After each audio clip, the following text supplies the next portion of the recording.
Good eve mga kakonik. Tara samahan niyo ako maglinis ng fiber tool. Isa-isay natin to. Meron ako cable tie, RJ45, SC connector, fiber clever.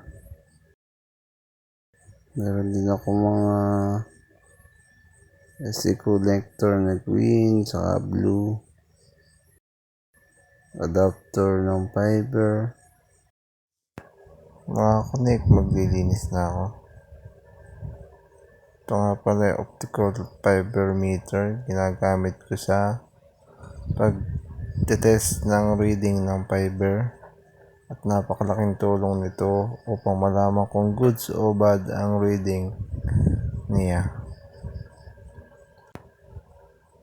Ito naman yung pamputo ng fiber. Parang cutter siya. Ito naman yung crimping tool ginagamit sa LAN cable. Saka RJ45. Napakatagal ko nang gamit niyan. Ito naman yung fiber clever na ginagamit upang maputol ang fiber sa tamang sukat, tamang haba. Ito naman yung ginagamit pang kayat para matanggal yung balat ng fiber. May tatlong klase ako ng panukat, isang blue, isang white. Yan blue, may kasama na rin siyang pang tanggal ng balat ng fiber.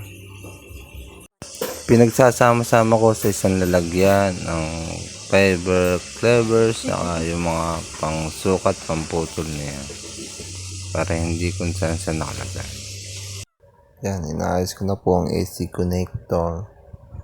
Nagsasama-sama ko yung mga nagamit na at hindi pa nagagamit. May tatlo po akong stock dito na yan po ginagamit po na AC connector na blue.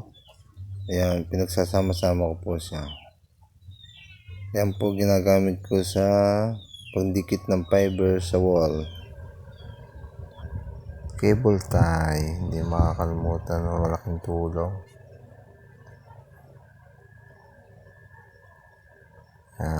RJ45.